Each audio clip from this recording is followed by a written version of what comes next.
Okay, good afternoon. ठीक है, no sir. ठीक है, चलिए, कोई डाउट नहीं है तो in case if you have any doubt you can ask any day.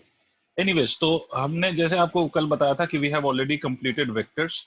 Now we can start our new chapter which is motion in plane. तो चैप्टर का नाम लिखिए motion, motion in plane. This motion in plane means motion in two dimension.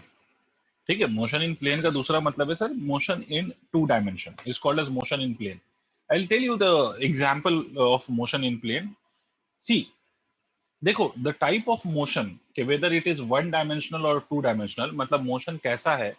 One dimensional है मतलब motion is in straight line और that motion is in plane. Motion straight line में हो रहा है या वो प्लेन में हो रहा है, it can be understood on the basis के बॉडी की position, the position of the body is changing along how many coordinate axis at one time। मतलब बॉडी की पोजीशन कितने एक्सिस के अलोंग चेंज हो रही है किसी भी गिवन टाइम पे। According to that you can divide your type of motion. For example, अगर मान लो बॉडी की position is only changing along one axis, मतलब मान लो बॉडी ऐसे चल रहा है, पार्टिकल बॉडी जो भी कह लो, अगर ऐसे चल रहा है सच दैट कि only the x axis is changing, सिर्फ एक्स कोऑर्डिनेट उसका चेंज हो रहा है, मतलब कुछ समय पहले यहाँ पे था, after some time it reaches to some new position, तो only the X coordinate is changing. तो in that case you can consider this as to be one dimensional. ठीक है, इसी तरह से अगर मान लो कि मैं ऐसे बॉडी को चलाऊं, बॉडी ऐसे जाए, तो this motion which is taking place again only along Y axis, क्योंकि यहां पर अगर आप देखेंगे तो सिर्फ वाई कोऑर्डिनेट चेंज हो रहा है, y1 y2 and so on, तो it is also one dimensional motion. Clear है? अब मोशन इन प्लेन का क्या मतलब है? मोशन इन प्लेन का मतलब है two dimensional motion. Two dimensional का क्या मतलब है? The meaning of two dimensional is कि अगर पार्टिकल का एक्स कोऑर्डिनेट और वाई कोऑर्डिनेट दोनों ही चेंज हो रहा हो एट अ टाइम, तो that will be called as two dimensional motion. क्या मतलब सर? क्या बोले सर? समझ ही नहीं आया। For example, if I take this kind of motion, से ऐसे बॉडी को आपने फेंका यहां से, जैसे आप क्रिकेट में आपने देखा होगा, सिक्स जब हिट होता है, कोई सिक्स लगाए, तो वो सिक्स लगता है तो बॉल कैसे जाती है? ऐसे ही तो जाती है। तो हम किसी भी पोजीशन पे कह सकते हैं कि इसका एक्स भी चेंज हो रहा होगा, एक्स वाई, इसका एक्स भी चेंज हो रहा होगा, एक्स डैश वाई डैश दोनों चेंज हो रहा होगा, राइट? तो this motion will be called as motion in two dimensional, या इसी को हम कहते हैं मोशन इन प्लेन। अच्छा बेटा, मैं अगर आपसे यही पूछ लूं ऐसे कि मान लीजिए मैं आपसे कहूं कि ये पार्टिकल है कोई, and the particle goes like this, ये पार्टिकल इस लाइन के अलोंग चल रहा है, can you see this line? Yes sir. The particle is moving along this line, है ना, ऐसे चल रहा है। तो this motion of the particle, ये जो पार्टिकल का मोशन है, ये वन डायमेंशनल है या टू डायमेंशनल है? मतलब what kind of motion it is? It is 2D। One dimensional और 2D? 2D। ठीक, मोहना, व्हाट डू यू से? Mohana, Saksham is saying it is 2D. Tahira is saying it is one dimensional. What do you say, Mouna? Is it two dimensional or one dimensional? No comments?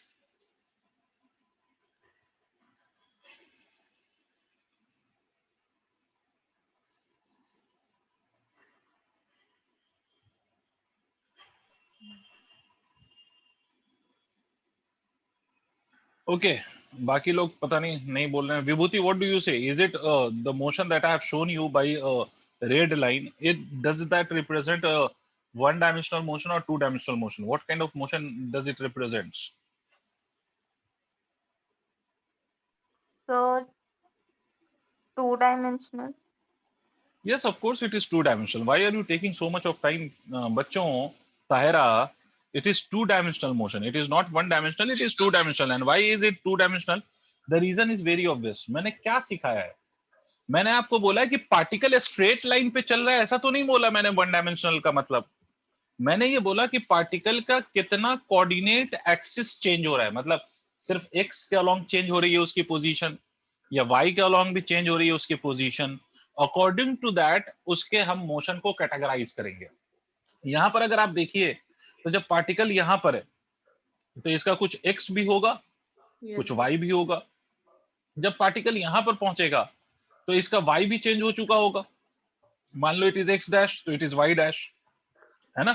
तो although वो दिख रहा है आपको straight line पे जाता हुआ, but at the same time it's x as well as y coordinate, both are changing, and because the two coordinate axis is changing at one time, तो इसका मतलब है कि ये जो मोशन होगा this would be called as two dimensional motion.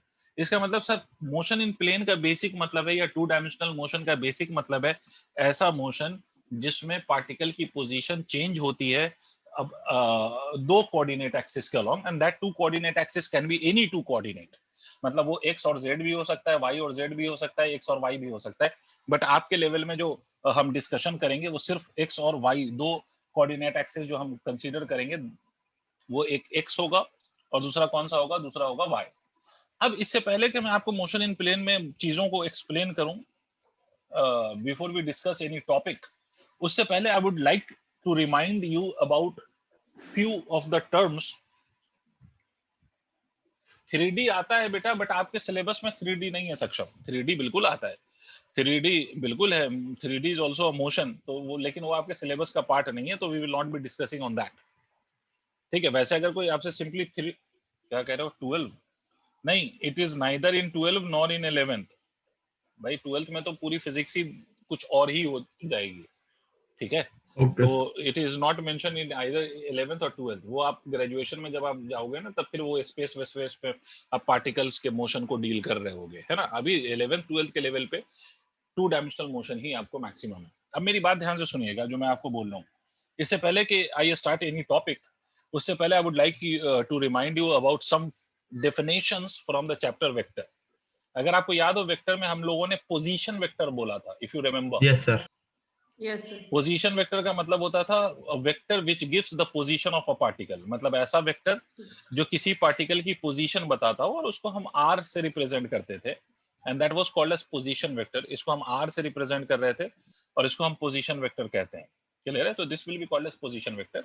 और बेटा हमने ये भी पढ़ा है कि वी कैन राइट कोई सा भी वेक्टर है उसको हम उसके कंपोनेंट के फॉर्म में लिख सकते हैं। तो अगर मैं इस r का कंपोनेंट ले लूं तो इसको मैं ऐसे भी कह सकता हूं कि this would B x component and y component का सम, ठीक है। तो मतलब मान लो कि इस पॉइंट का जो कोऑर्डिनेट है वो x और y है, मतलब x r का कंपोनेंट x एक्सिस के अलोंग, मान लो अगर x मान लिया मैंने, और r का component along y axis, if I call it as y, तो क्या मैं ऐसे r को ऐसे लिख सकता हूं x i cap plus y j cap. आपको नोट नहीं करना, बस इतना देखना है कि आर यू गेटिंग दिस और नॉट।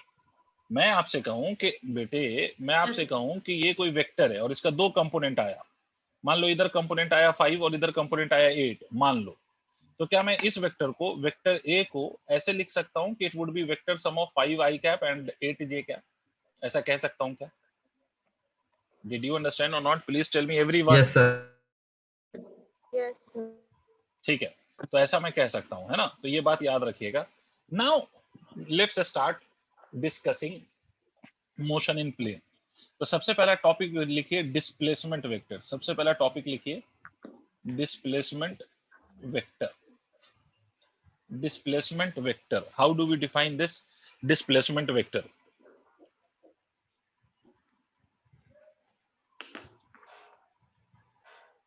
ठीक है, displacement vector, how do we define displacement vector? इससे पहले भी हमने डिस्प्लेसमेंट डिफाइन किया है, बट वो वेक्टर फॉर्म में हमने नहीं किया। हमने सिंपली उसको डिस्प्लेसमेंट को, although displacement is a vector quantity, हमने उसके सिंपली मैग्नीट्यूड को डिस्कस किया, हमने उसके वेक्टर फॉर्म को डिस्कस नहीं किया। तो अब हम डिस्प्लेसमेंट वेक्टर की बात कर रहे हैं, मतलब we are talking about the displacement only but in the vector form. तो इसको समझने के लिए आप ऐसे समझो, मान लो बेटा let's say there is a particle which goes from, there is a particle which goes from here till here, ऐसे जा रहा है वो पार्टिकल, ये पॉइंट ए से वो पार्टिकल पॉइंट बी पे जा रहा है, ठीक है, अलोंग दिस पाथ।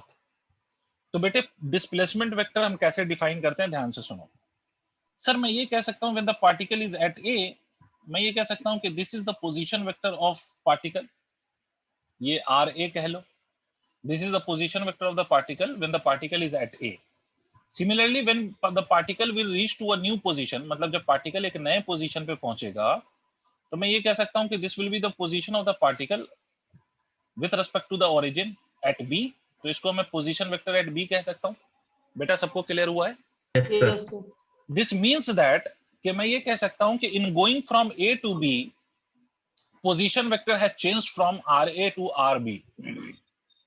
मतलब तो sir what is the net change in position vector? तो कैन आई क्लेम दैट कि नेट चेंज जो है पोजीशन वेक्टर में वो यही चेंज आएगा, this will be the change in position vector. मतलब ये कि आपका particle was initially at A, तो this is your initial position vector. This particle reaches to a new position which is r B, तो इसका पोजीशन वेक्टर चेंज हो गया है ना? कितना चेंज हुआ है? आर ए से RB. So this is called as change in position vector, and this change in position vector is simply called as displacement vector. ये जो delta r है ना, this is only called as displacement vector. Displacement vector का मतलब अगर in vector form I am defining displacement, तो मैं ये कह सकता हूँ displacement vector is nothing but simply the change in position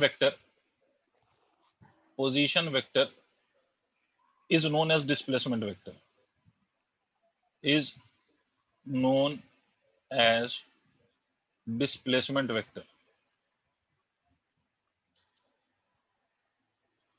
ठीक है, सिंपली द चेंज। ये पहला पॉइंट क्लियर हुआ है भाई? Yes, sir. अब देखो, if you remember the triangle of vector addition, तो आपको याद आएगा। देखना जरा सा, इसका हेड ये मैं अलग से बना के बता रहा हूं, पहले तो इसको समझ लो फिर नोट करना।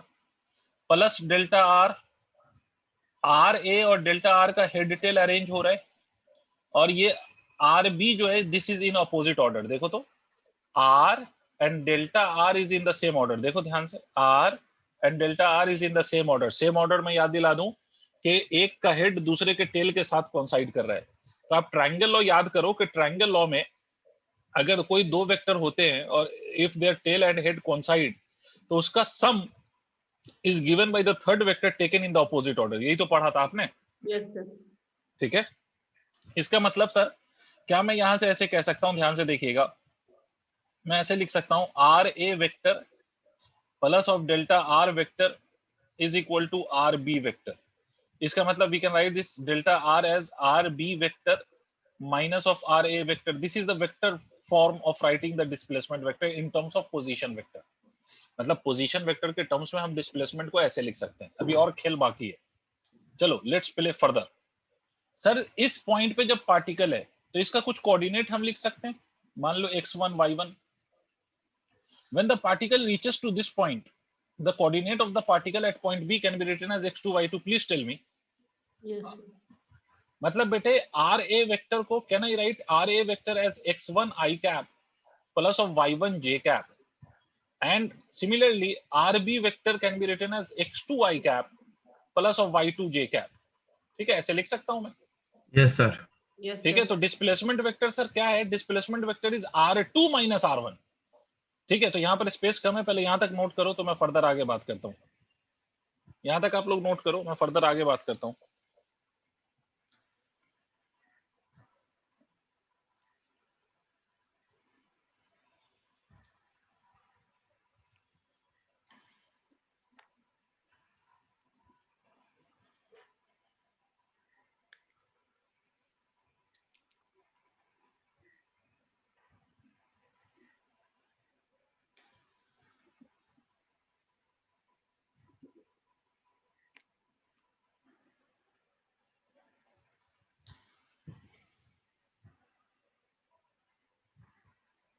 Sir please inform me after you note this. Yes.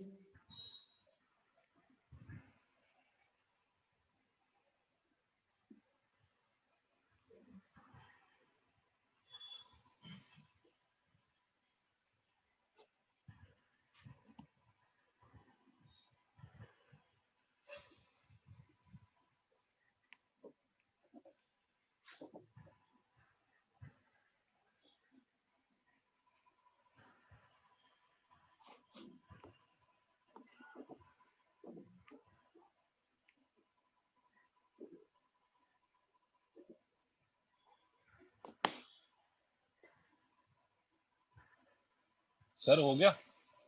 No, sir.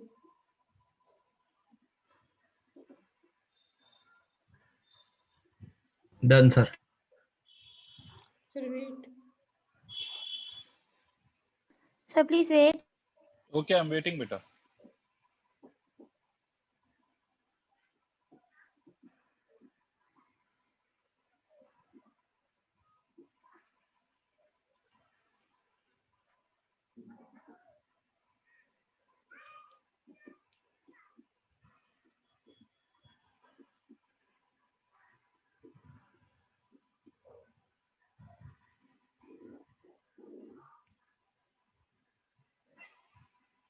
Done. अब देखो, we the displacement vector is what? The displacement vector is the difference of this final position vector. Sir, please wait. Okay, hurry up. Sir, I didn't copy that part. I just started copy. Copy it fast.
हो गया मैं ना? Yes, sir. Okay, तो position vector is RB minus of RA. अब देखो RB minus of RA करेंगे तो देखो डेल्टा R मैं कैसे लिखूंगा? RB minus of RA means x2 I cap plus of y2 j cap minus of x1 I cap plus of y1 j cap, right? अगर मैं इसको सॉल्व करूं बेटा तो मैं इसको ऐसे लिख सकता हूं x2 minus of x1 I cap plus of y2 minus of y1 j cap, right? So this you can write the displacement vector in terms of x and y coordinate. Okay, this is the equation which represents displacement vector in terms of x and y coordinate. The same equation I can write this as also as delta x I cap plus of delta y j cap. You can even write this as, because x2 minus x1 is the simply the change in x, y2 minus y1 is simply the change in y. x2 minus x1 x के change को represent कर रहा है और y2 minus y1 y के change को represent कर रहा है, और डेल्टा हम हमेशा वहां पर यूज करते हैं जहां पर हम चेंज को रिप्रेजेंट कर रहे होते हैं. डेल्टा मींस चेंज, डेल्टा का मतलब ही है चेंज. चेंज का क्या मतलब होता है? Final minus of initial. ठीक है. अच्छा, इसी का अगर हमें मैग्नीट्यूड निकालना हो डिस्प्लेसमेंट वेक्टर का तो इसको हम ऐसे लिख सकते हैं सर, डेल्टा एक्स का square that is displacement along X axis का square plus of displacement along Y axis का स्क्वायर. डिड यू अंडरस्टैंड और not? This is your displacement magnitude. Please note करिए, मैं आपको इसको एक्सप्लेन कर. व्हिच वन बेटा? What did you understand? Second step, sir. This one? Yes, sir. Okay, see what you are doing, you are subtracting these two terms, right? So if you are subtracting these two quantities, you can add or subtract two vectors which are on the same axis. ठीक है, directly algebraically. मतलब आप x2 को देखो वो भी x axis पे है और x1 को देखो वो भी x axis पे है. How do you know that? Because यहाँ भी I cap है और यहाँ भी I cap है. Means both are on the same x axis, right? Yes, sir. तो अगर दो वेक्टर बेटा, if you have any two vector on the same axis, तो you can algebraically add them or subtract them. इसका ये मतलब नहीं है कि वो वेक्टर नहीं है because it is obeying algebra. ना ना ना, वो आप वेक्टर एडिशन करोगे तो रिजल्ट वही आता है ना उसका. भाई अगर दो वेक्टर, ये सब वेक्टर में सिखाया था कि अगर if this is a vector A and this is a vector B, ठीक है, तो मेरे को एक बात बताओ कि अगर आपके पास दो वेक्टर है and the direction is same, तो रिजल्टेंट हमने आपको लिखना सिखाया था ना कि this would be simply A plus B. Yes, sir.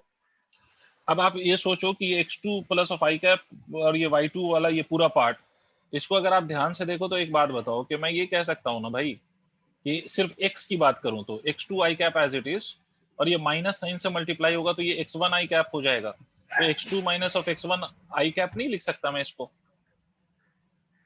Yes, sir. Yes, ठीक है, लिख sir. सकता हूँ. और x2 माइनस x1 क्या है बेटा? चेंज इन x है, मतलब final x minus of initial x. तो ये कितना आ जाएगा? This will be called as delta x. Change को ही तो डेल्टा से रिप्रेजेंट करते हैं छोटे. समझ आई बात? Yes, sir. Yes, sir. ठीक है, तो ये इसलिए मैंने इसको चेंज से रिप्रेजेंट कर दिया। इसीलिए यहां से डेल्टा आर को मैं ऐसे लिख सकता हूं, delta x i cap plus delta y j cap. मतलब ये डेल्टा एक्स का मतलब एक्स का final value minus of x का इनिशियल वैल्यू, और डेल्टा वाई का मतलब एक्स वाई की final value, the final value of y minus of initial value of y. Clear है? तो ये जो Yes. रिजल्ट आया ना, it will be in vector form. Why? Because you will be having I and जे, मतलब it is just in vector form. भाई एक displacement x axis के अलोंग है और दूसरा वाई एक्सिस के अलोंग है, ठीक है, और displacement is a vector quantity, तो आप इसको सिंपली तो ऐड नहीं कर दोगे ना।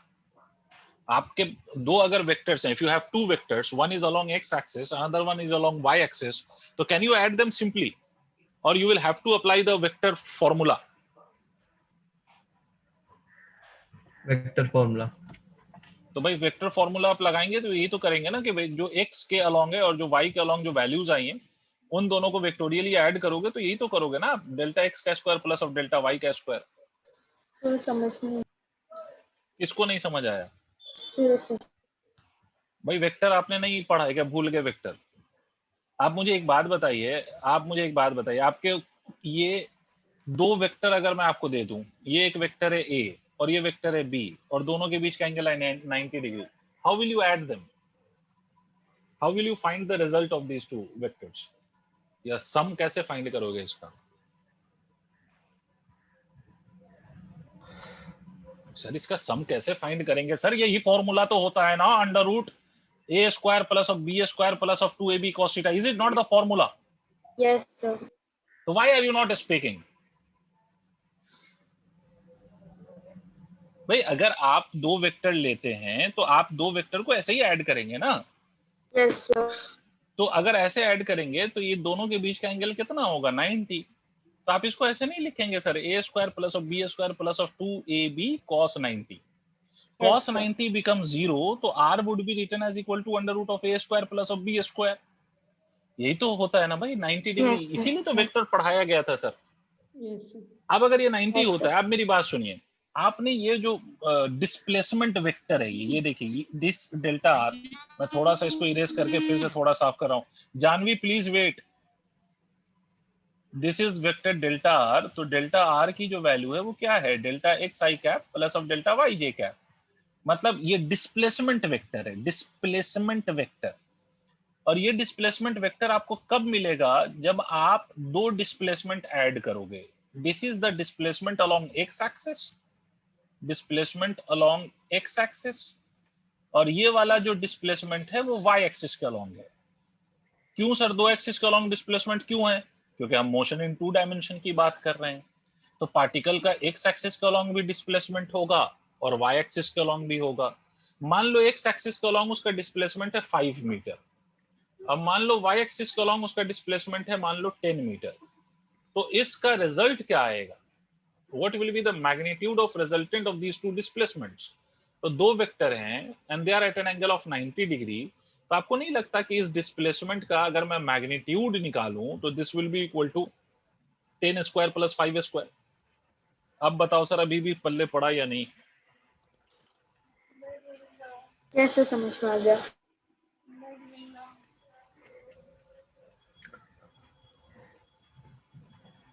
देखिए मैं आपको इसको एग्जाम्पल में एक्सप्लेन करता हूं फिर से। मैं आपसे बोलूं कि देयर इज सम पार्टिकल, ठीक है, मान लो मैं आपसे कहता हूं कि there is a particle which was at this position where x is 2 and y is 4। let's say this particle goes from this position to some other position, मान लो यहां पर पहुंचता है वो, ठीक है। इसको थोड़ा अच्छा करते हैं। ये पार्टिकल है यहाँ पर, this is at a position where x coordinate is 2 and y coordinate is 4। after some time particle reaches to a new position where this is 4 and this is 8, right, to a position b। तो आपसे question ये है कि what is the displacement, या find magnitude of displacement, find magnitude of displacement of particle। बेटा particle आपका कहां था? Particle is at point A where the coordinate are 2 and 4, Now the particle goes to a new point where the coordinate is 4 and 8. ठीक है, particle एक नए position पे पहुंचा जहां पर उसका कोऑर्डिनेट कितना है, 4 है और 8 है। अब मैं आपसे पूछता हूं कि भाई डिस्प्लेसमेंट का मैग्नीट्यूड कितना होगा। तो मुझे एक बात बताओ कि पार्टिकल की पोजीशन कौन कौन सी एक्सिस के अलोंग चेंज हो रही है? Is it only changing along one axis और it is changing along both the axis? both the axis. Both the axis मतलब एक्स एक्सिस के अलोंग भी पोजीशन चेंज हो रही है और वाई Y एक्सिस के अलोंग भी पोजीशन चेंज हो रही है। भाई सबको समझ में आना चाहिए। Yes, sir. Yes, sir. what is the change along x axis? x axis के along कितना चेंज आया? तो x axis का जो चेंज है ना भाई, ये डेल्टा से कंफ्यूज मत हो जाओ। Delta just represents the change, ठीक है। डेल्टा क्या रिप्रेजेंट कर रहा है? चेंज को रिप्रेजेंट कर रहा है। तो डेल्टा x को हम क्या लिखेंगे यहाँ पर? डेल्टा x को हम लिखेंगे 4 minus of 2 is equal to 2, ठीक है। और y एक्सिस भी चेंज हुआ है तो delta y that would be equal to 8 minus of 4 is equal to 4. This means that particle का position has changed along x and y. तो okay तायरा, I'll just check your answer. x axis के along जो उसका change है वो 2 metre है और y axis के along जो change है वो 4 मीटर है। मतलब पार्टिकल का डिस्प्लेसमेंट x axis के along भी है और y axis के along भी है। और डिस्प्लेसमेंट कैसी क्वांटिटी है, स्केलर या वेक्टर? तो of course displacement is a vector, Yes, sir. ठीक है। तो डिस्प्लेसमेंट अगर वेक्टर है तो इस डिस्प्लेसमेंट का रिजल्ट क्या होगा? What would be the resultant, जिसको हम नेट डिस्प्लेसमेंट कहेंगे या डिस्प्लेसमेंट का मैग्नीट्यूड कहेंगे। तो that would obviously be 2 square plus of 4 square, that is equal to how much? So that would be equal to under root 20 meter. This is the magnitude of displacement. If the particle moves along two axes, मतलब particle का motion x axis के along भी हो और particle का motion y axis के along भी हो, तो उसका जो displacement आएगा that would be the vector sum of the displacement along x axis and the displacement along y axis. Is it clear or not? Yes, sir. Yes, sir. Ishika, please respond. Yes, sir. Okay. Vibhuti and Mahuna. Yes, Mohuna sir. Yes, and sir. Vibhuti. देखो बेटा, बस simple सा concept. मैं एक बात, I am repeating this again. If you remember vector और if you have understood the concept of vectors, तो all of this whatever I would be teaching now will be very simple for you, that will not be very difficult for you. But the moment you will forget the concept of vectors, ठीक है, at that moment this chapter will completely become some sort of alien for you.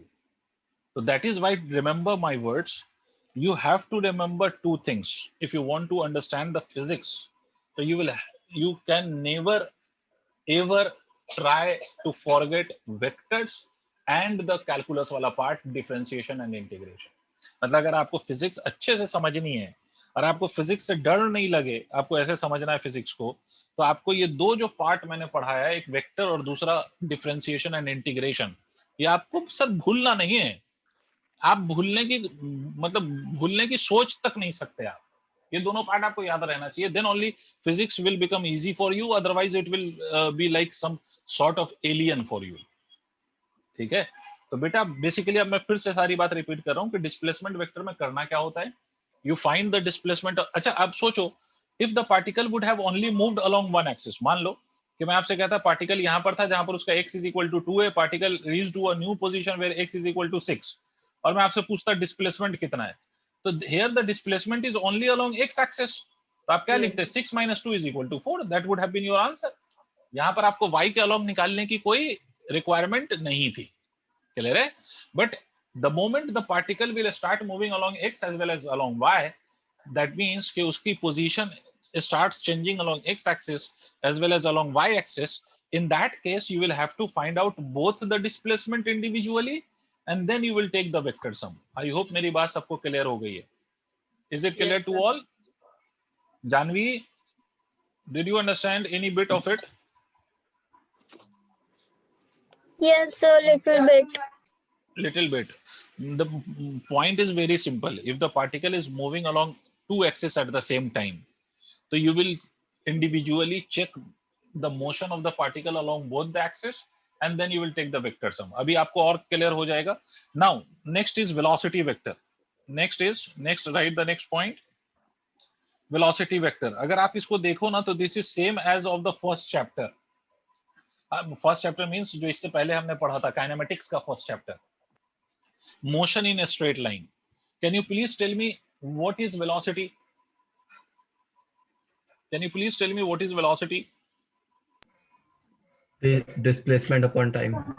Displacement upon time. Very good, it is simply displacement upon time. तो बेटा एक बात सोचो कि अगर मेरा कोई particle, if it is only moving along one axis, मान लो अगर कोई पार्टिकल यहां पर है and after some time it goes to a new position, और यहां से यहां जाने में जो टाइम लगा है, let that time be is equal to t. Particle यहां पर था and particle has now reached to a new position, और जो टाइम लगा है वो कितना लगा है? टी लगा है। This is the time taken by the particle to go from this position to that position. तो अगर मैं आपसे वेलोसिटी पूछूं तो क्या कहोगे? वेलोसिटी आप कहोगे डिस्प्लेसमेंट अपॉन टाइम। सर मेरी बात ध्यान से सुनिएगा, फिर भी नहीं समझ में आए तो पूछिएगा। डिस्प्लेसमेंट अपॉन टाइम, और डिस्प्लेसमेंट को आप क्या लिख सकते हो? x2 minus x1 divided by time. ये तो लिख Yes, सकते हो। sir. Yes, sir. डिस्प्लेसमेंट को आप लिख सकते हो x2 minus x1 upon time, ऐसा आप लिख सकते हो, है ना? बट ये तब जब आपका particle is only going along x axis. अब आप इमेजिन करो कि अगर पार्टिकल y एक्सिस के अलोंग भी चल रहा हो तो there will be displacement along y axis also, है ना? बात समझ में आ रही है? Yes, तो sir. फिर उस केस में आपको नहीं लगता कि उस केस में there will be two velocities, one along x axis and another one along y axis? Sir सारे बच्चे सोचो कि if the particle is only going along x axis, so it is having velocity only along x axis. Yes. If the particle also goes to along y axis also at the same time, अगर particle y axis के along भी चलने लगे तो y axis के along भी एक velocity आ जाएगी। मतलब at a time particle will have two velocities, one along x axis and another one along y axis. यार समझ आई बात? Yes, sir. Yes, sir. अब देखो मैं इसी बात को आपको फिर से रिपीट कर रहा हूं भाई, 3-4 बार मैं खुद ही रिपीट कर रहा हूं। अगर फिर भी नहीं समझ में आया तो प्लीज पूछिए। मान लो मैं आपसे कहता हूं कि यहाँ पर पार्टिकल है, this position is 1 and the particle is here, x1 and y1 are this particle's coordinate. Particle after some time comes to a new position, x2 and y2 are the coordinates of this particle at point B. तो मैं ये कह सकता हूं कि इसका जो displacement है along x axis, है ना, उसको मैं लिख सकता हूं x2 minus of x1 i cap, या मैं इस बात को ऐसे लिख दूं, displacement along x axis is equal to what? Delta x। यही तो होगा, that is x2 minus of x1। Direct में अगर ये ना समझ में आया तो मैं इसको ऐसे भी लिख देता हूँ, x2 minus of x1, और किस डायरेक्शन में? x एक्सिस के along। मतलब इसको मैं ऐसे भी लिख सकता हूँ delta x i cap. I hope मेरी बात सबको क्लियर हो गई होगी। Yes, sir. और डिस्प्लेसमेंट along y एक्सिस क्या होगा? Displacement along y axis. तो भाई डिस्प्लेसमेंट along y एक्सिस अगर आप लिखेंगे along y एक्सिस, तो y एक्सिस के along क्या चेंज आया है पोजीशन में, वो लिख देंगे आप, y2 minus of y1 j cap, that is equal to delta y j cap.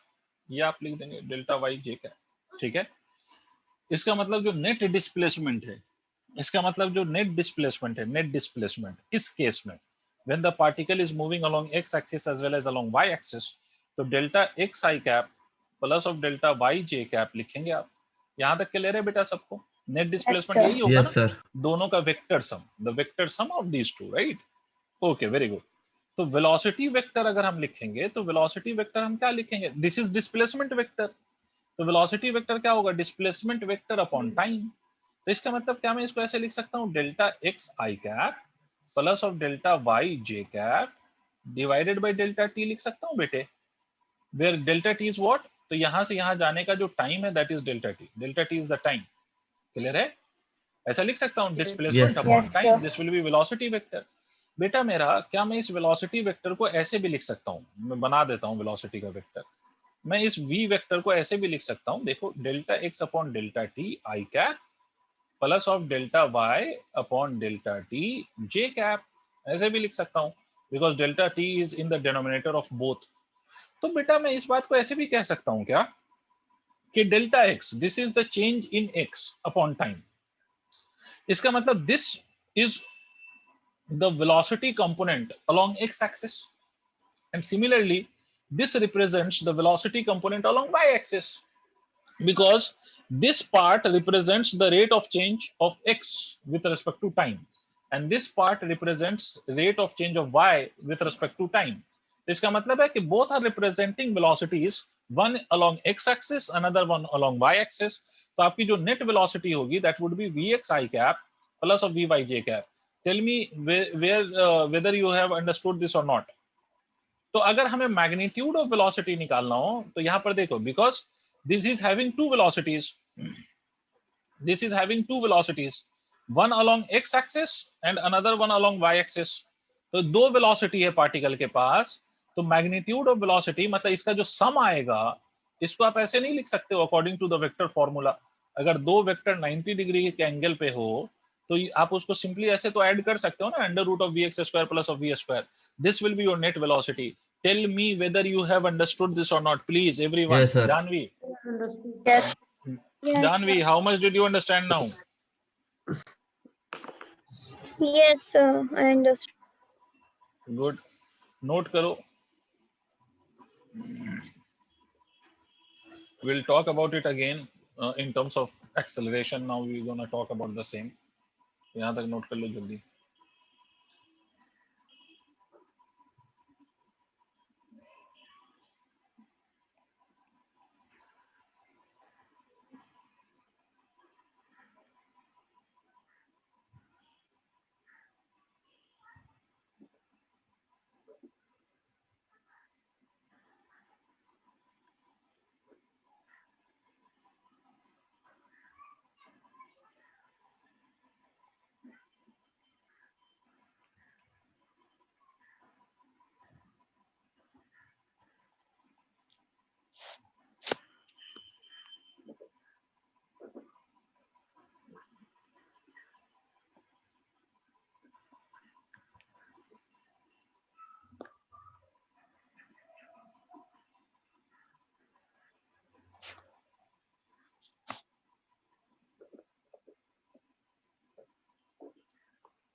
Is it done? Note कर लेना बेटा, तो मुझे इन्फॉर्म करना.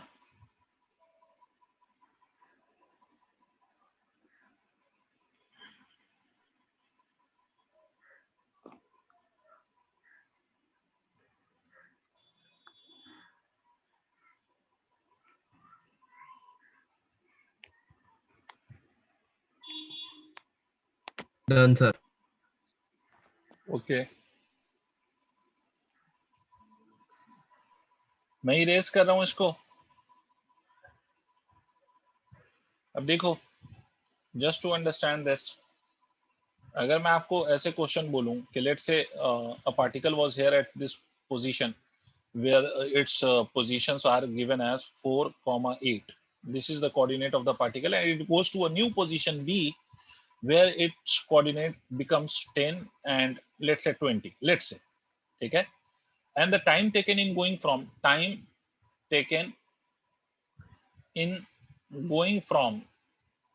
going from A to B is 4 seconds. Then find magnitude of velocity. Did you understand question, everyone? Please बताइए. Yes, sir. Sir मैं फिर से क्वेश्चन रिपीट कर रहा हूं कि particle is going from position A to B. Particle was at a position A and then it reaches to a new position B, and the time that the particle took in going from A to B is 4 seconds. So what is the velocity of the particle? भाई question सबको clear है? Please बोलो. Yes, sir. Yes, Yes, sir. sir.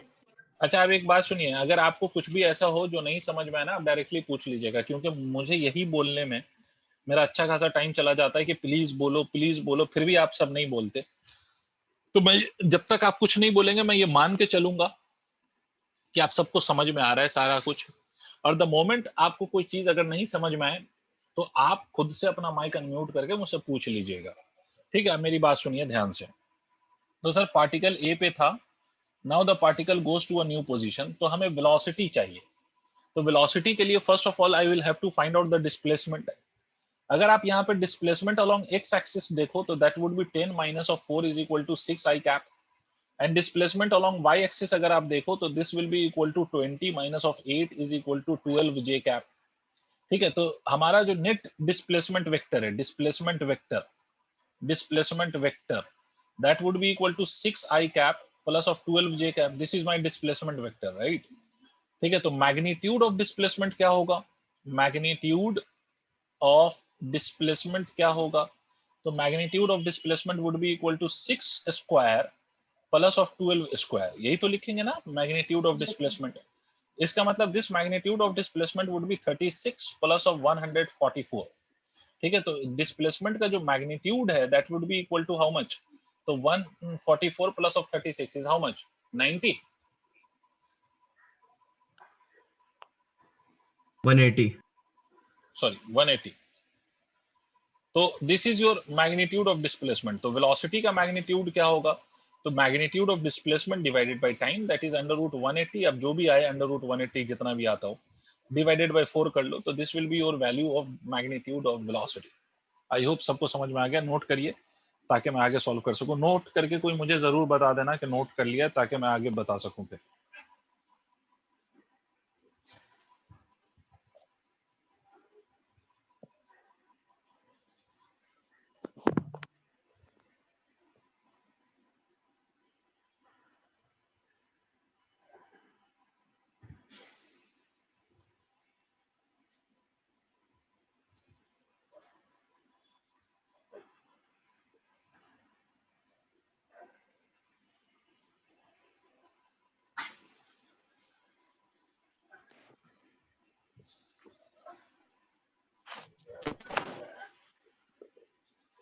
हो गया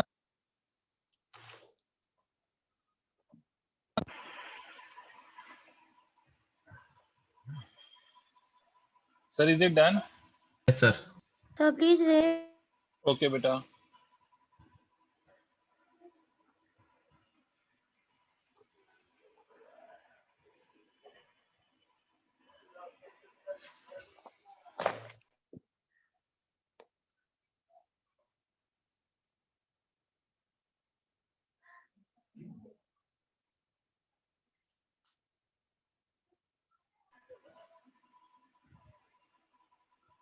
Can I erase it now?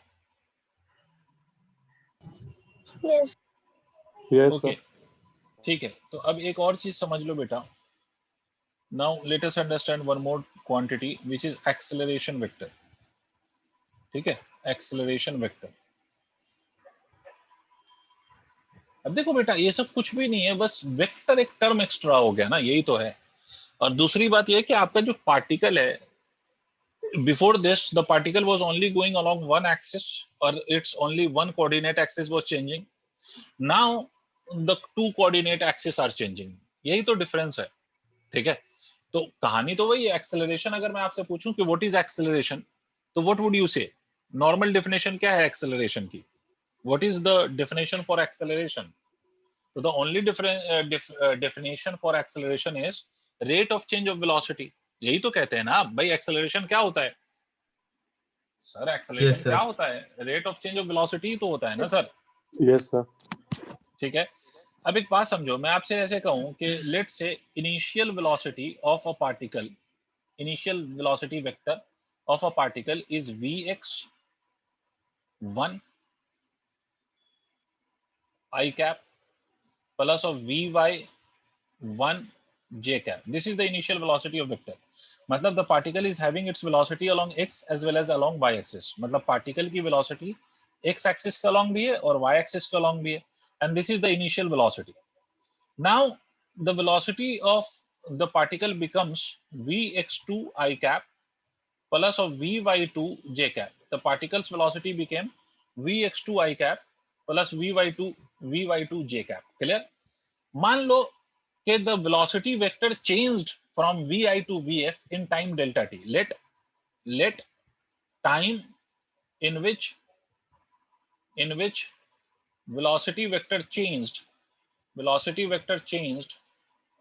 is delta t. So can I claim that k acceleration vector would be equal to simply the change in velocity divided by change in time. Did you understand? Acceleration Yes, क्या sir. होगा? यही तो होगा acceleration ना बेटा, v final minus of v initial Yes, sir. upon delta t. Yes, Now sir. what is, okay, now what is v final? So v final you have taken it as vx2 I cap plus of vy2 j cap. You will subtract v initial from this value. So v initial is what? vx1 I cap plus of vy1 j cap divided by what? Divided by delta t, है ना? तो इसको हम ऐसे, कुछ भी नहीं है, बस नॉर्मल सी बात है सर. इसको अगर मैं सब्ट्रैक्ट कर दूं, can I write this as vx2 minus of vx1 I cap Yes, plus sir. of vy2 minus of v1 j cap upon delta t. Beta, is it clear or not? Please tell me. So Yes, can I sir. write this as delta vx? ये वाले को मैं कह सकता हूं delta vx I cap plus of delta vy j cap upon delta t. I hope यहां तक clear हो गया होगा. देख लो, if you have any confusion please ask and please note करो यहां तक so that I can further write the steps. Sir यहां तक अगर किसी को कोई इशू है तो प्लीज पूछो, और नहीं है तो प्लीज नोट करो.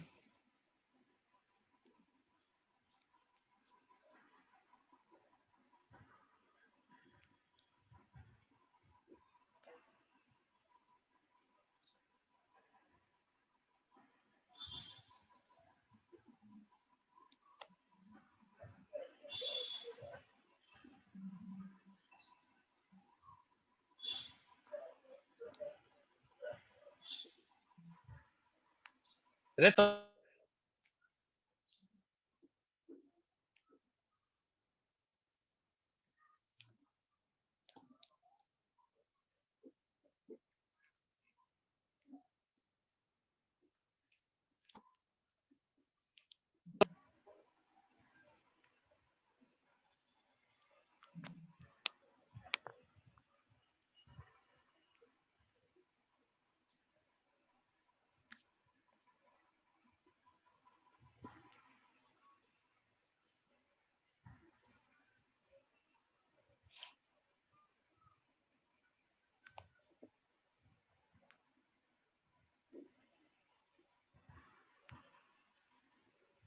सर कर लिया नोट सर आप लोगों ने?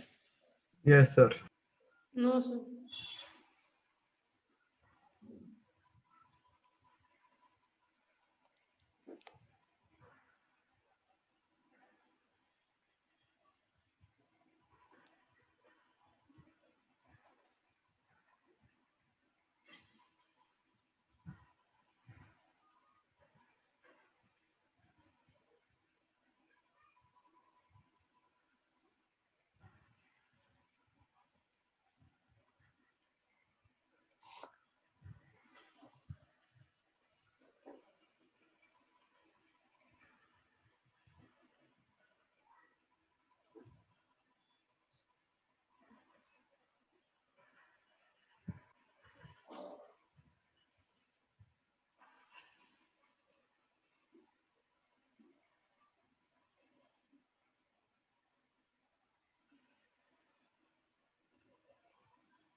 Sir, done. ओके, अब देखो इसके बाद का स्टेप हम कैसे लिख सकते हैं. सर ये मत समझो कि ये कोई डेरिवेशन है. These are things which, these are the equation which I am just writing to explain you the concept of acceleration as a vector, velocity as a vector. That's it. It is not a derivation जो आपको exam में आएगा, नहीं पूछा जाएगा ये सब. You just have to understand कि where from we have got this velocity vector or acceleration vector. ठीक है, तो देखिए यहाँ पर delta vx upon delta t I cap plus of delta vy upon delta t j cap. ये ऐसे लिख सकते हैं हम, because delta t is in the denominator of both. तो हम इसको ऐसे लिख सकते हैं. तो this can even be written as acceleration vector, can be written as, अगर आप बहुत ध्यान से देखो तो this is the rate of change of velocity along x axis. ठीक है, and this is the rate of change of velocity along y axis. Means what? This can be called as acceleration along x axis and this can be called as acceleration along y axis. Means this can be written as ax I cap plus of this can be written as ay j cap. ऐसे लिख सकता हूं मैं. These are the two component of acceleration. Means what? कि अगर मान लो कोई particle 2 dimension में चल रहा है तो ये x एक्सिस के अलोंग का एक्सेलरेशन है, और ये अगर मान लो y एक्सिस के अलोंग का एक्सेलरेशन है, तो this represent the acceleration along x axis, this represents acceleration along y axis. तो इसका नेट एक्सेलरेशन क्या होगा? तो sir net acceleration would be the vector sum of this two acceleration. इसका मतलब इस एक्सेलरेशन का मैग्नीट्यूड अगर मैं निकालूं तो it will B only ax squared plus of ay square. Is it clear और नॉट? अब देखो आउट ऑफ दिस अगर किसी एक को जीरो कर दोगे, मतलब मोशन इन स्ट्रेट लाइन होता, तो ये ए वाई जीरो हो जाता, और ए वाई जीरो हो जाता तो सिर्फ ए एक्स बचता या नहीं? या अगर motion in straight line x axis के अलोंग एक्स जीरो होता, मतलब अगर ऐसे फेंक दूं तो एक्स जीरो होगा तो सिर्फ क्या बचेगा? वाई बचेगा। तो भाई है तो वही चीज, बस आपको करना क्या है कि अगर इफ यू हैव वेलोसिटी और डिस्प्लेसमेंट और acceleration along more than one coordinate axis, तो आपको मैग्नीट्यूड कैसे निकालना है? वेक्टर एडिशन से। इज इट क्लियर और नॉट? Yes, sir. अगर आपका डिस्प्लेसमेंट एक्स एक्सिस और वाई एक्सिस दोनों के अलोंग है, तो नेट डिस्प्लेसमेंट के लिए आप क्या करेंगे? You will take the vector sum of the two displacements. Similarly if you have the velocity along X axis as well as along Y axis, तो नेट वेलोसिटी के लिए आप क्या करेंगे? You will take the vector sum of two velocities. अगर if you have acceleration along X axis as well as Y axis, तो net acceleration के लिए what will you do? You will take the vector sum along the two axis. Is it clear और not? Yes, sir. Yes, sir. Note कर लिया सारा step? तो मैं इसको फिर से एक एग्जांपल ले लेता हूं।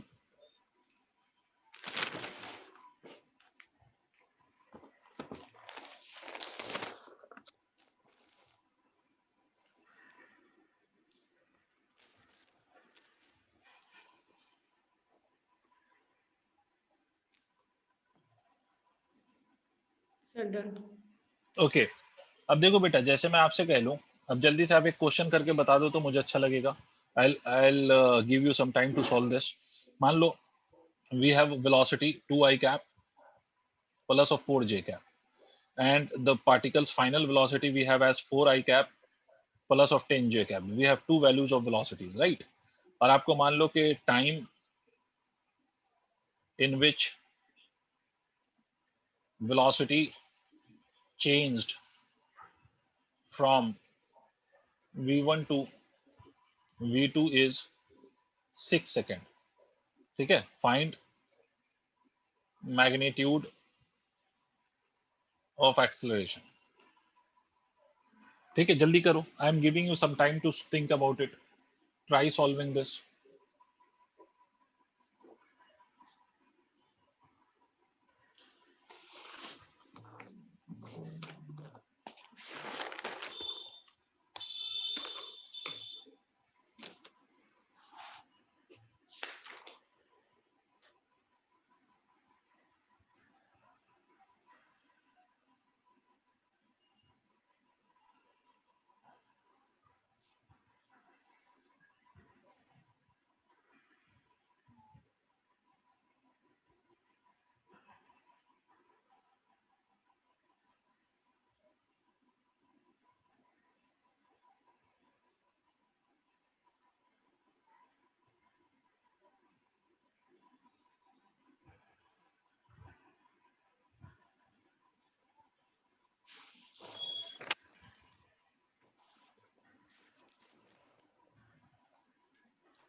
किसी का आंसर आया?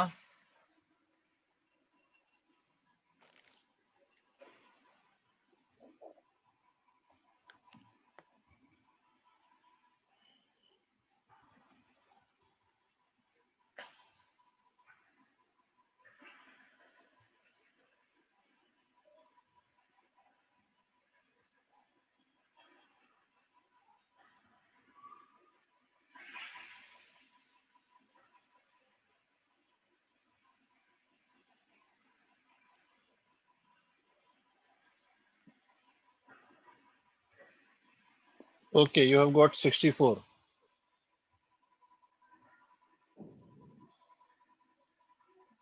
ठीक है, चलो देख लेते हैं भाई. First of all what you are suppose to do, you have to just check the velocity का change.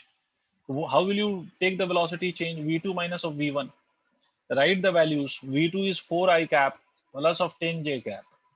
And what is the value of v1? It is 2 I cap plus of 4 j cap.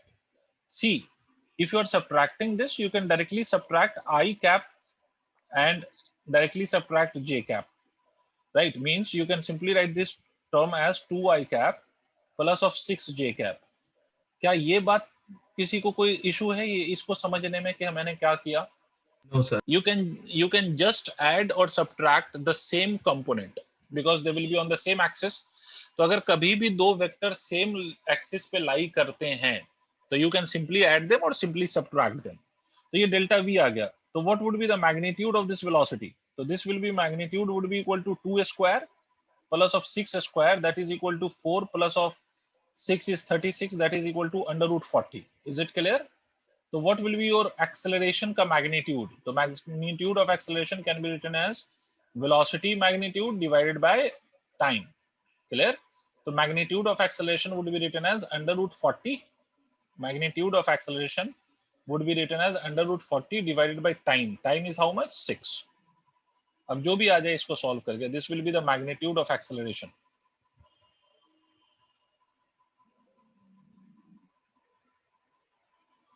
Sir note करके बताइएगा ताकि मैं एक और question आपसे पूछ सकूं. आप लोगों का लेवल मुझे बहुत कमजोर लग रहा है भाई. आप लोग बिल्कुल ही एकदम कर ही नहीं पा रहे हो. Sir don't mind my words but I think your level is very very very weak because I have already taught you the whole vectors chapter and you are unable to add two vectors. या तो आप पढ़ ही नहीं रहे हो यार. आप पढ़ते हो फिर आप कुछ समझते नहीं हो. इसका मतलब there is some problem somewhere, right? क्योंकि आपको दो वेक्टर ऐड नहीं करना आ रहा when the two vectors are at an angle of 90 degree. ठीक है, तो फिर मतलब कुछ तो इशू है ना sir. or you go on silent zone, silent mode always. Whenever I ask you something, you will go on silent mode. I'll keep repeating the same, but you will never respond. भाई अगर आपको कोई चीज नहीं समझ में आ रही है तो you have all the permissions to ask your doubt, right? आप डाउट भी नहीं बोलते हो, उसके बाद आप सॉल्व भी नहीं करते हो. एक बार फिर से करो तो. And I want everyone to answer this. Otherwise, I'll just stop the class now. ठीक है? Either you answer this or I'll stop the class. V1 vector is equal to, I'm giving you the ditto question. V1 vector is given as 2I cap. V1 vector is 2I cap plus of 8J cap. And V2 vector is equal to 8I cap plus of 12J cap. ठीक है? Find magnitude of acceleration if delta t is equal to 4 seconds. Everyone please try solving this and I want the answer from each student. Doesn't matter वो answer गलत है या सही है, it is not of any worry. The point is you have to attempt the question and you have to give me the answer. वो सही है या गलत है वो बाद की बात है. पहले तो आप इसको हर बच्चा और अनम्यूट करके मुझे आंसर बताएंगे आप. You will unmute your mic and you will respond.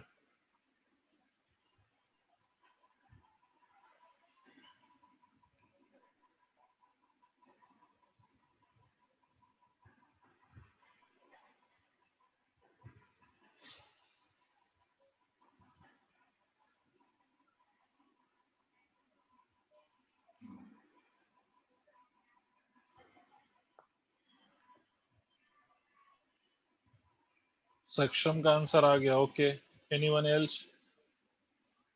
Sir, wait. Okay, I am waiting. Tariq answer बताओ. सर कर रहे हैं. करिए.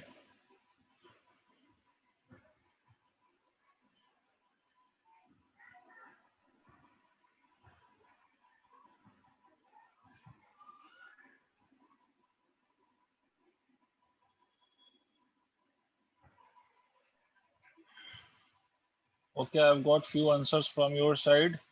I've got answer from Ishika, I've got answer from Janvi, I've got answer from Saksham. बाकी लोग भी मुझे answer बताइए तो मैं आगे बताऊंगा.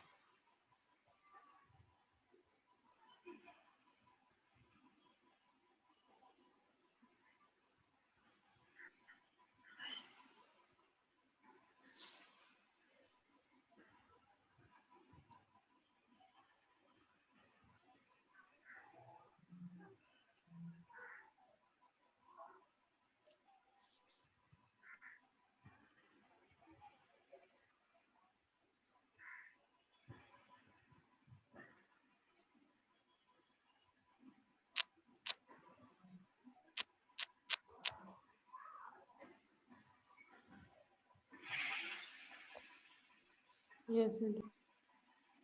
तारिक का भी आंसर आ गया मेरे पास. I haven't got answer from Vibhuti and Mohuna. I'm still expecting the answer from your side. So just a second, I'm almost. Okay, I'm still waiting. Vibhuti, you too, please.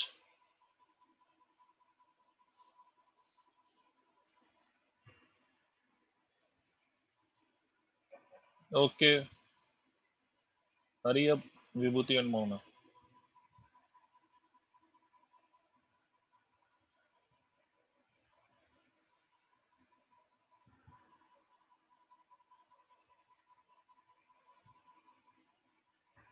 Mohuna got answer as under root 13. चलिए देखते हैं. Mohuna has got this answer as under root 13. Now what about whose answer is correct? Let us find out. तो सबसे पहली बात, what will be the change in velocity vector? I haven't got the answer from Vibhuti yet.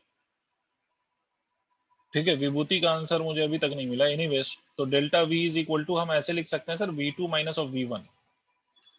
If you take v, भाई subtract करना आता है. 8i cap plus of 12j cap is your v2 and v1 is what? v1 is 2i cap plus of 8j cap. अच्छा Vibhuti, try to understand it now. Then देखो v1 की value और v2 की value, v2 की value ये है sir और v1 की वैल्यू ये है. आप ऐड या सब्ट्रैक्ट कर रहे हैं ना, तो सबसे पहली बात सर आप इसको ऐसे लिख सकते हैं ना भाई. एक स्टेप और मैं लिख देता हूं आप लोगों के लिए. Minus of 2i cap plus of 8j cap. यार कॉमन वॉमन लेना आता होगा ना कम से कम. 8i cap minus of 2i cap, दोनों में i है, तो इसको मैं डायरेक्टली ऐसे लिख सकता हूं 6i कैप. 12j कैप, ये भी माइनस होगा sorry, 12j cap minus of 8j cap. तो 12j cap minus of 8j cap को मैं 4j कैप, इतना तो कर ही सकते हो ना यार. ये डेल्टा v है. ये Yes, किस sir. फॉर्म में है? ये अभी वेक्टर फॉर्म में है ना, ये वेक्टर फॉर्म में. तो इसका मैग्नीट्यूड क्या होगा? तो इसका मैग्नीट्यूड होगा 6 का स्क्वायर प्लस ऑफ 4 का square, that is 36 plus of 4 square, that is under root 52. This is the magnitude. तो एक्सेलरेशन क्या होगा? एक्सेलरेशन होगा under root 52 divided by time. मतलब मेरे हिसाब से तो आंसर ये आया है. अब मुझे फाइंड करने दो कि किसका आंसर ये आया था. तारिक का आंसर अंडर 52/4 आया था, root 52/4. Tariq you are absolutely correct. Janvi बिल्कुल सही. Rishika you have got absolutely correct answer. Saksham तुमने गलत क्यों किया पता नहीं. So तायरा ये अंडर रूट 52/4 है. रूट है सिर्फ 52 पर, 4 उसके नीचे है जिस पे रूट नहीं है. तो ये अंडर रूट 13 आपने गलत कर दिया है. आप ऐसे थोड़ी कर सकते हैं कि अंडर रूट 52 है और ये 4 है. ये दोनों रूट में थोड़ी ना है. 52/4 ऐसे तो नहीं है. ये नहीं है बात समझ में. Yes, ठीक है, तो sir. ये आपकी गलती है ना, आपकी कैलकुलेशन में ये गलती है. Okay, sir. ठीक है sir. I now Vibhuti, did you understand this? Mauna, you also made the same mistake. You have yes, divided the, sir, है I ना. didn't तो see जस्ट I ओके, forgot the. तो rectify your mistakes. And yes Vibhuti, now is your confusion clear or still you having some confusion?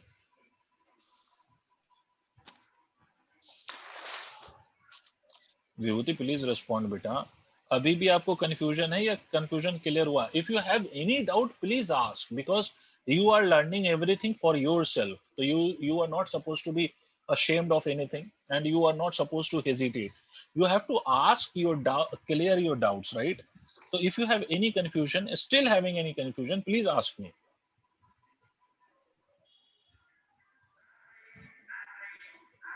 Vibhuti,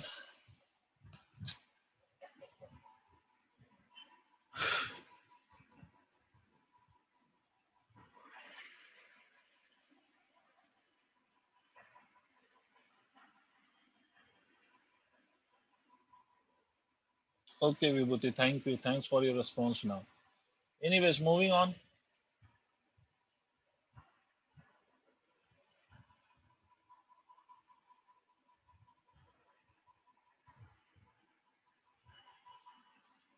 Moving on. अब देखो बेटा, you now know velocity vector, you now know the meaning of acceleration vector, you know the meaning of displacement vector, you know everything now. अब देखो बेटा, अगर आपको याद हो motion in a straight line, if you remember that motion in a straight line, तो आप याद करो कि motion in a straight line, in motion in a straight line we used to apply these equations of motion. V is equal to u plus at, x is equal to ut plus of half at square, and one more equation, v square is equal to u square plus of 2ax, yeah 2a, either you can write it as x or s, whatever you like. Yes, sir. And these equations were called as equation of motion, and this can be applied when acceleration is constant. जब acceleration constant होता है तो हम ये equation of motion लगा सकते हैं. अब आपसे मैं कहूं कि मेरा पार्टिकल है and this particle has a constant acceleration along x axis. इस पार्टिकल में x एक्सिस के अलोंग भी कांस्टेंट एक्सेलरेशन है मान लो, और y एक्सिस के अलोंग भी कांस्टेंट एक्सेलरेशन है, ठीक है? तो ऐसे केस में हम क्या करेंगे? First try to understand the method that I am saying. Whenever you have acceleration along x axis as well as along y axis, ठीक है? या ये इसको आप ऐसे कह लो कि if the particle has motion along x axis as well as along y axis. तो मैंने आपको क्या सिखाया है? मैंने आपको ये सिखाया है कि अगर if the particle has motion along x axis as well as along y axis, तो आपको इन दोनों एक्सिस के अलोंग आपको इंडिविजुअली आपको डिस्प्लेसमेंट भी फाइंड करना है, ठीक है? वेलोसिटी भी फाइंड करनी है, एक्सेलरेशन भी फाइंड करना है. दोनों एक्सिस के अलोंग ये दोनों चीज, सारी चीज आपको फाइंड करनी है, और उनका वेक्टर सम लोगे तो आपको नेट रिजल्ट पता चलेगा. फॉर एग्जांपल, अगर मैं x एक्सिस के अलोंग वेलोसिटी फाइंड कर लूं और y एक्सिस के अलोंग वेलोसिटी फाइंड करूं और उसके बाद उसका रिजल्टेंट ले लूं वेक्टोरियली, तो मुझे नेट वेलोसिटी पता चलेगी, है ना? इसका मतलब मोशन इन टू डायमेंशन के केस में you have to consider the particles motion along x axis individually and along y axis also individually. Is it clear? If you have acceleration along both the axis, x axis as well as y axis, so you will apply equation of motion along x axis as well as along y axis individually. Is it clear or not?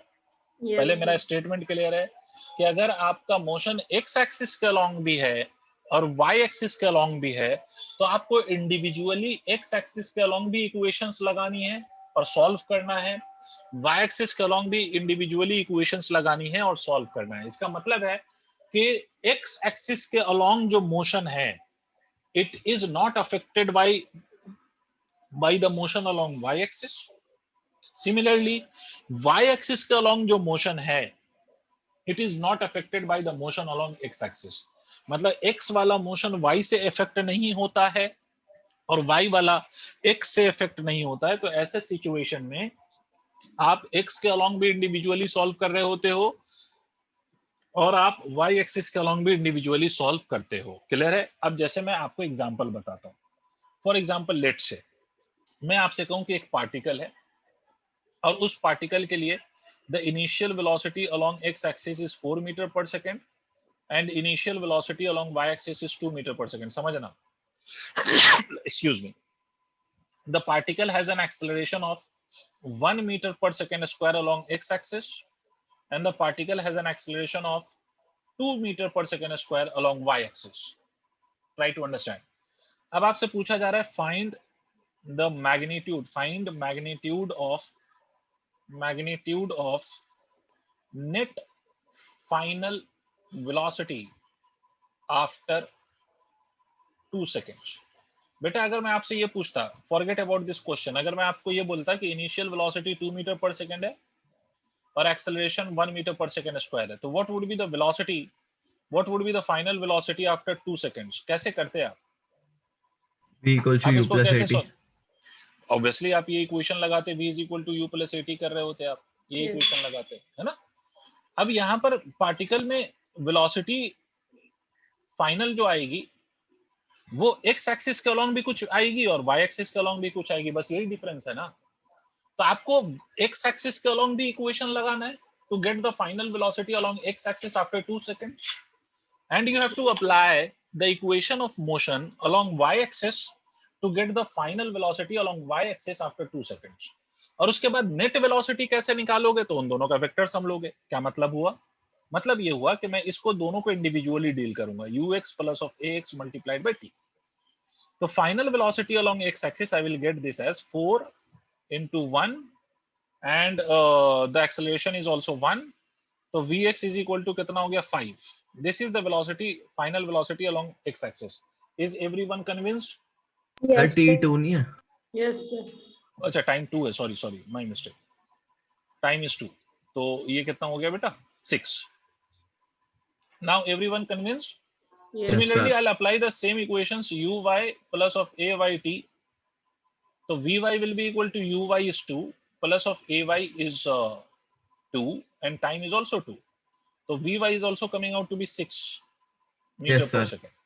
This means that particle के पास दो velocity है, एक vx है which is 6 meter per second और एक vy है which is also 6 meter per second, और इन दोनों का resultant लेना है।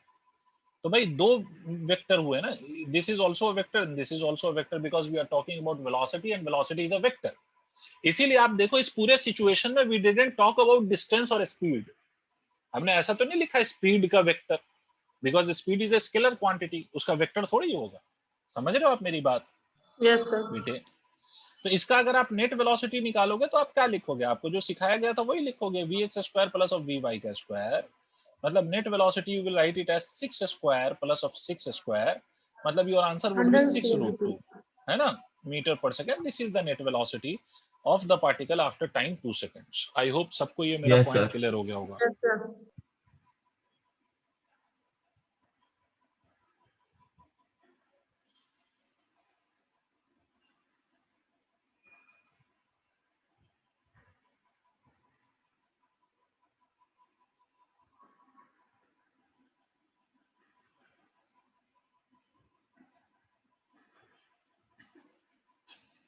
Sir, if you have motion along two axes at the same time, so you have to deal with the two axes individually and then you have to add the two quantities vectorially to get the final result.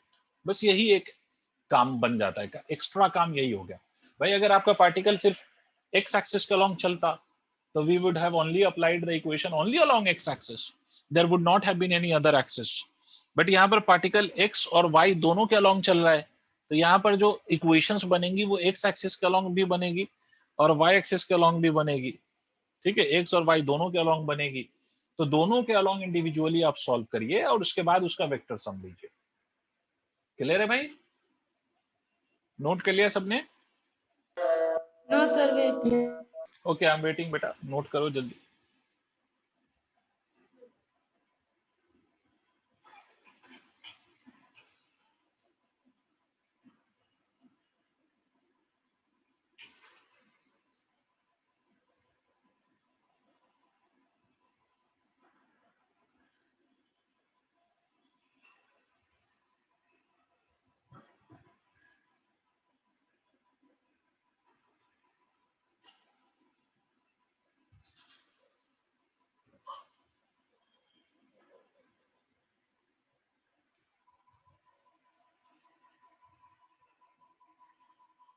Generally तो सक्षम magnitude ही पूछा जाएगा आपसे। अगर वो individually simply आपसे पूछ ले कि भाई एक्स एक्सिस के अलोंग वेलोसिटी बताओ और वाई के अलोंग बताओ, तो आप वो भी जानते हैं कैसे, ये बेसिकली यहीं तक छोड़ देंगे हम। बट जनरली आपसे मैग्नीट्यूड पूछा जाता है ना, मैग्नीट्यूड, तभी तो वेक्टर का भी कॉन्सेप्ट इन्वॉल्व होगा ना पिक्चर में। Done, sir. Okay. I am giving you one more question. You please try it by yourself. अगर मैं आपसे कहूं कि let's say velocity along x-axis is 4 meter per second, acceleration along x-axis is 0, and velocity along y-axis, initial velocity is 0, but acceleration along y-axis is 2 meter per second square. Find magnitude of net velocity after 4 seconds. करो. Try to solve.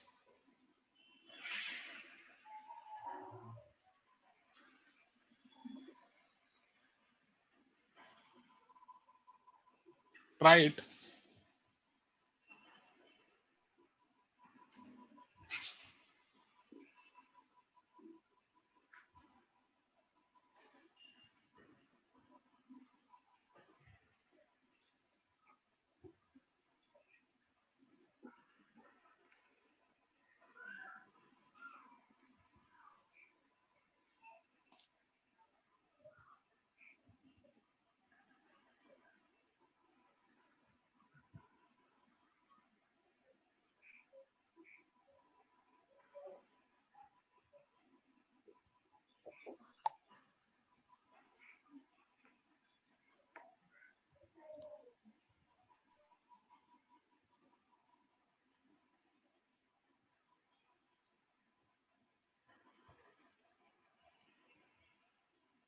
Janvi is saying root 80. Okay.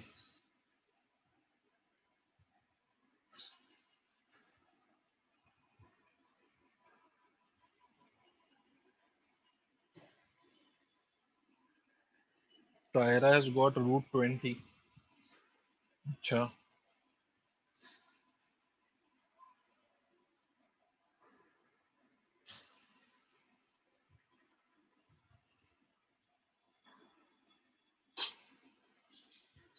Janvi 4 root 5. ठीक है, चलो देख लेते हैं. बेटा पहली बात तो ये कि what would be the final velocity along X axis. तो vx can be written as फिर से वही ux plus of 80, but acceleration along X axis is 0, तो this will become equal to 0. इसका मतलब vx की वैल्यू तो will remain as 4 only, right. X axis के along velocity will not change. y axis के अलोंग आप लिखेंगे uy plus of ay multiplied by t. But uy is 0, so this term will be 0. So vy will be equal to 2 multiplied by time is 4. So vy की value कितनी हो गई? 8 meter per second. This is along y-axis. Means you have two velocities. One is along x, which is 4 meter per second, and you have another one along y, which is 8 meter per second. And you will take the resultant of these two velocities. So what it will become? This will become 4 square plus of 8 square. This will become equal to v 16 plus of 64. 64. This will be under root 80 meter per second. And Janvi, you were absolutely correct in finding the net velocity after 4 seconds. Your answer is correct. Sir मैंने Is it okay? Is it clear to all the other students कि क्या हमें करना होता है? Yes. आज तो मैंने velocity Yes, सिखाया है आपको. Today we have just talked about how to find the net velocity in case of accelerated motion. ऐसे ही displacement भी हो सकता है पूछा जाए आपसे, तो that we will deal with in the next class. आज इतना ही रहने दो, but please इन सबको पढ़ो. और you cannot afford to forget the two chapter or the two topics, which is vector and the another one is calculus. So keep revising those two topics. अगर आपको physics समझना है और आपको फिजिक्स अच्छे से समझना है, तो keep revising these two chapters. One is vectors and another one is the mathematical portion which is differentiation and integration. ये आप करते रहिए, ठीक है? ओके, तो this is all for today. Yes sir, अगर नॉर्मल ऐड करने पूछ ले तो मतलब कैसे लॉ लगाएंगे? वही ट्रायंगल लॉ लगाएंगे ऐड करने के लिए. नॉर्मल ऐड, ये तो हमने लॉ ही तो लगाया है ना, जिससे हमारा ये answer under root A square plus B square आया. बिकॉज नहीं सर, अगर विदाउट मैग्नीट्यूड पूछे. विदाउट मैग्नीट्यूड बेटा, अगर सिर्फ वेक्टर फॉर्म पूछा जाए तो वेक्टर फॉर्म में अगर इस वेलोसिटी को मुझे सिर्फ इसका वेक्टर फॉर्म लिखना है आफ्टर 4 सेकेंड्स, तो मैं इसको लिखता 4i cap plus of 8j cap. This is the vector form. Okay sir. और उसी का अगर आप मैग्नीट्यूड निकालेंगे तो क्या करेंगे, 4 का स्क्वायर प्लस 8 का स्क्वायर इन अंडर रूट, तो this will become equal to under root 80 meter per second. Okay sir, thank you sir. You're welcome.